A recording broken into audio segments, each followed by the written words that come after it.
BMO Field providing a spectacular backdrop for MLS Cup 2017, a rematch of the final a year ago, and Toronto FC hoping for a much different outcome. There are 4 players who start tonight for Toronto that didn't play last year. Bono was on the bench, Mavinga, Delgado and Vasquez are the players starting their first MLS Cup. As for the Seattle Sounders, they make one change from the side that won in the conference final last time out. Torres back from suspension and Nuhu drops out. Rematch, revenge, redemption, pick your favorite R word because they all apply right here for TFC.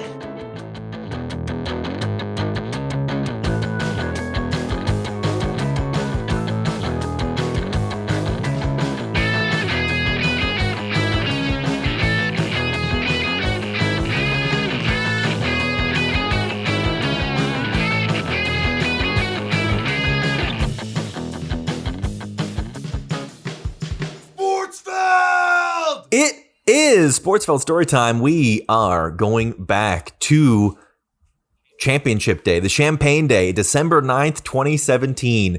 The second consecutive MLS Cup Final to be hosted at BMO Field in Toronto. 30,584 on hand.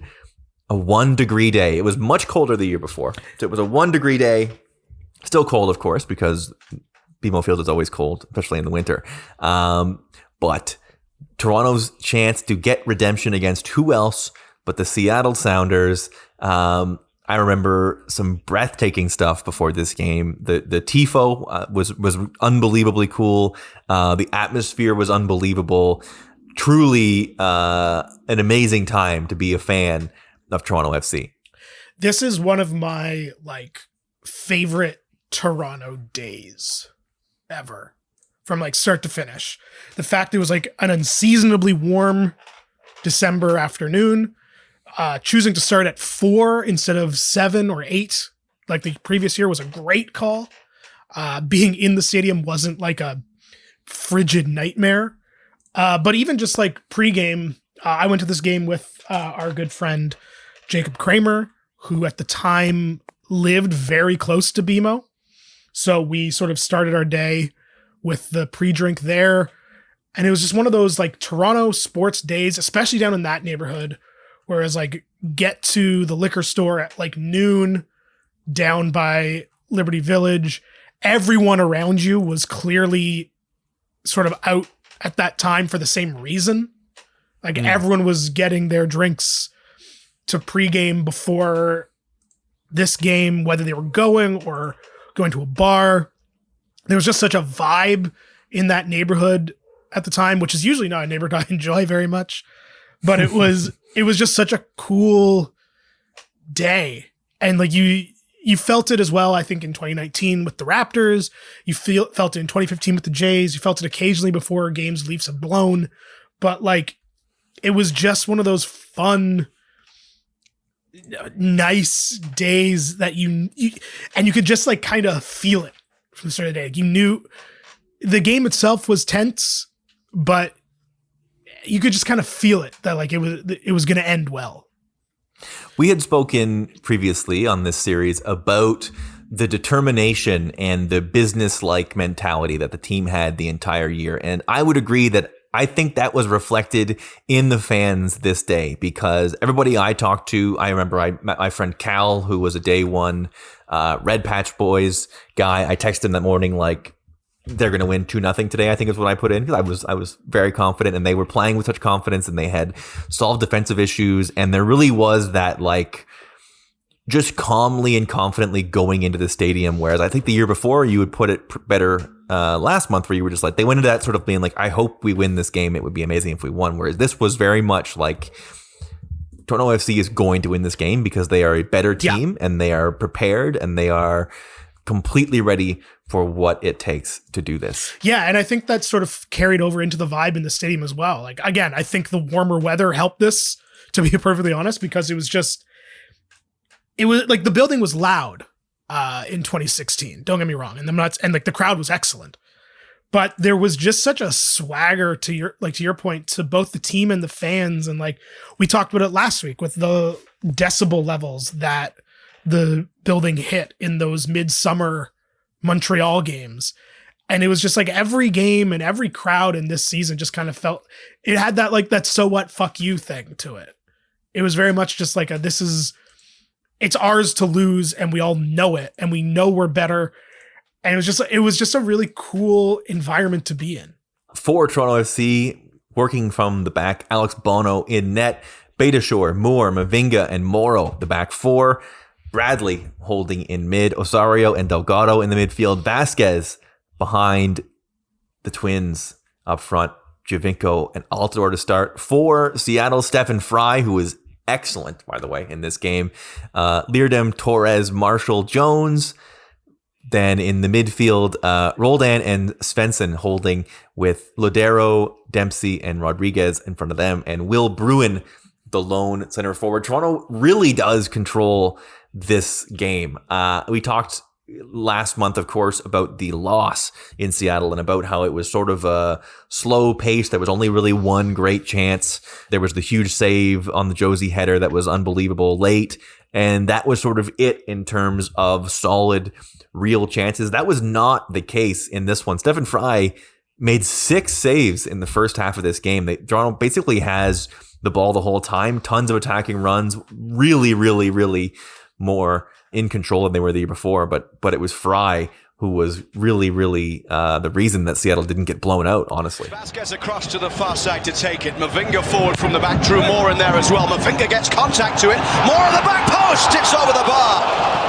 Drew Moore finding the space there, but he couldn't keep the header down. Big chance for Drew Moore at the back post. It was perfect, but this one's low. Mavinga gets there, lovely flick onto the back post. Altidore holds this one up, it's Jonathan Osorio! Wonderful save from Fry, getting low, down to his right to deny the Canadian. A really good strike from Jonathan Osorio. Again, that ball forward, it's Bradley this time, lovely ball. And from TFC's perspective, it was a good thing Michael Bradley was there, alert to the danger. What a ball that is from Vasquez! Giovinco in alone, it's Giovinco! Wide! And again, the ball through, not sure he quite intended that, but gets to Giovinco. 1v1, looking down the eyes of Stephen Fry. Altidore, a lovely turn from Altidore into the feet of Sebastian Giovinco. It's Giovinco! It's the one-handed save by Fry. Yes, and here's the one part of the game that felt not as fun. He makes 2 great stops on Seba in like the first 25 minutes. And it was like, there was all the, the confidence and place is buzzing, and Fry just keeps making save after save. Them is Altidore. Space to the right here. Delgado might have a crack at goal. Saved by Stephen Fry. Jozy Altidore just dropping deep, getting it to Delgado. Space was there, positive, took the shot. Vasquez with a bit of space here. It's Victor Vasquez from distance. Fry does well. Once again, another stop from Stephen Fry to keep out TFC. Really good save from Stephen Fry. Down to that right-hand side yet again. This is Giovinco with a lovely ball through for Justin Morrow. He's got Altidore on the edge of the box. Comes all the way to Stephen Betashore over the bar from a man who has never scored for Toronto FC. It's on his weaker left foot. Great play. Morrow in behind again. Not often you say that, so often against the Sounders defence, getting in behind. Jones charged down by Delgado. Torres heads it away. All the way out towards Michael Bradley. Parried by Fry. And Torres just did enough to make sure Altidore couldn't get there. Tremendous strike from Michael Bradley. Betashore in for Jozy Altidore. Altidore for Giovinco. It's Giovinco! Fry with another save, maybe his best of the game, to deny Sebastian Giovinco. It's tempered a bit by the fact that like Seattle has like 1 shot, I think, in the first half, maybe 2. Yes, I'll say it. Joevin Jones, who is on for their captain, he takes a shot 30 minutes into this game, and it ends a 150-minute streak without a shot on goal across the 2 MLS Cup Finals for Seattle. Right. So they get 1 shot on goal in the half. Fry's standing on his head. There's a couple counters for Seattle that go nowhere, but they don't score. And so halftime at BMO had this weight to it. And I've only experienced it before once in a sporting event, which is if you've ever been to a Raptors playoff game where they're on one of those, like, the other team's on a run. And you're just like, ugh. I remember it at the beginning of I'll never forget. It was the beginning of the fourth quarter in game 1 against Washington in 2015, which they end up losing in overtime. It's the Grievous Vasquez shot game.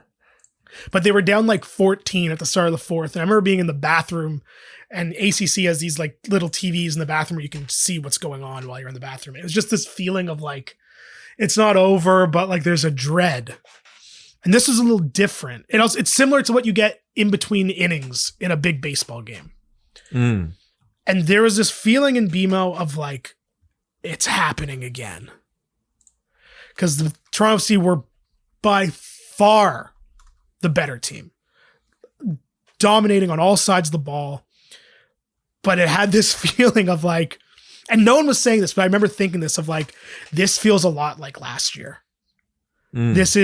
We are so much better, but Fry is amazing. And we just can't get it past him. And is this going to go the distance to penalties again?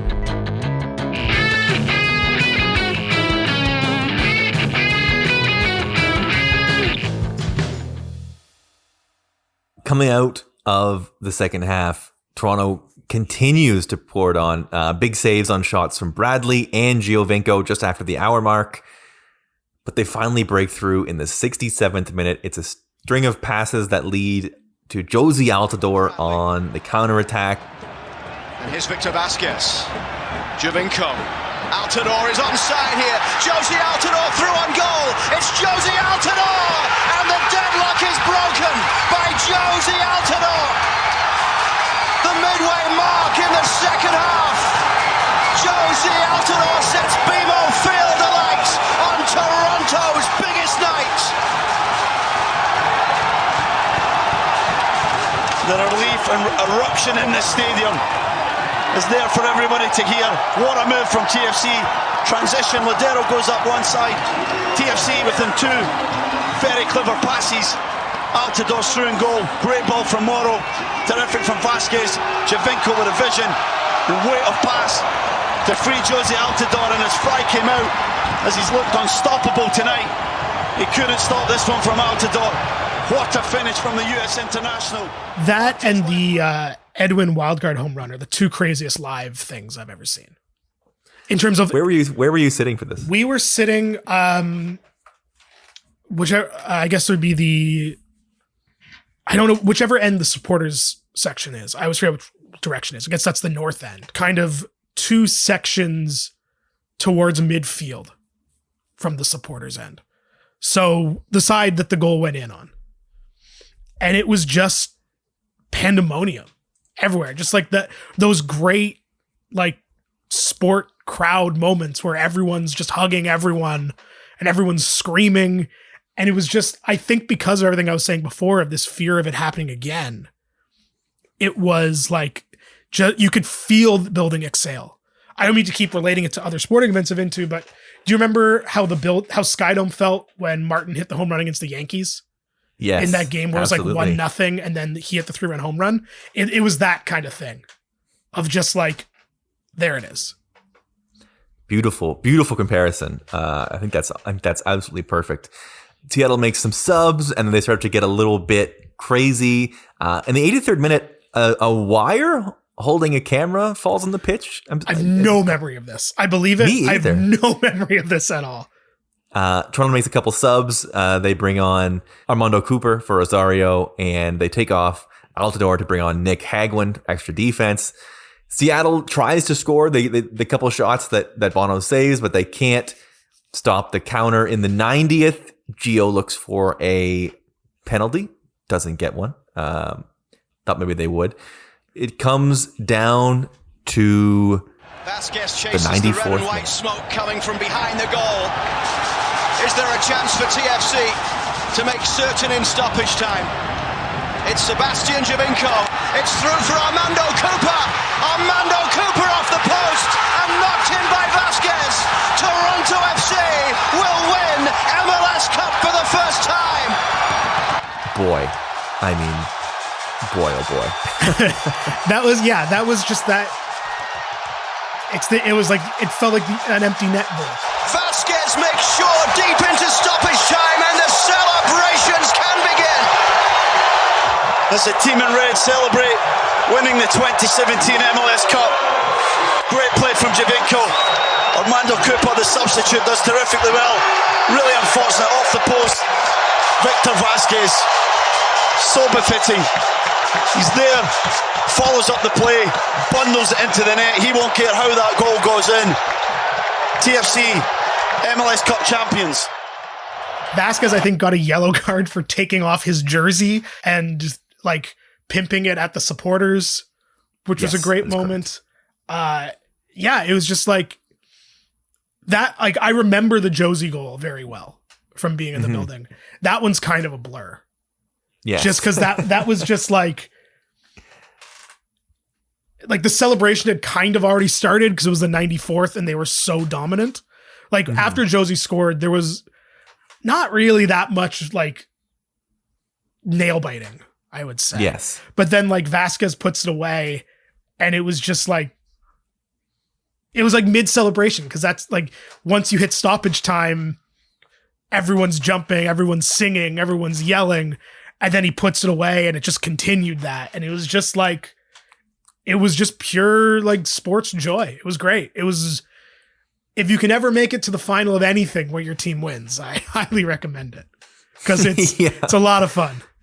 We were supposed to go to a World Series game, Drake. I know. I think about it all the time. That's obviously the end. And there's no more time after that. Unbelievable. The place goes nuts. Toronto FC, interestingly, the first team to win the MLS Cup and win the domestic treble. They win the Canadian Championship and the Supporters Shield. That's pretty cool. They win the playoffs, the regular season, and they win the Canadian Championship. Obviously, no other team would win the Canadian Championship and the MLS Cup, but they don't even need, this is a funny thing, they don't even need the CONCACAF Champions League berth they were supposed to get because they had already earned it through the Canadian Championship.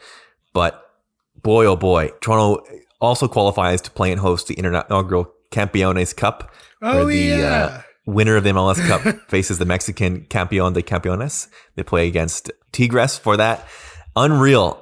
Really a great moment and the perfect culmination, I think, of that Toronto FC fan journey. I think it really does sort of, you have all the main players, right? You have Javinko does so much work to get you there and is so important throughout the game. And Jozy is the one who gets the goal and makes the huge play and proves to be unstoppable and lives up to his entire career of promise. And then, as I mentioned in the first one of this episode, it's fitting that Vasquez is the one to seal it and be like, Vasquez is the difference in the year, the team before. Vasquez was like, we have this guy that is right there with our two big guys that really is the complete package that we needed, and real poetry that he's the one who puts it home.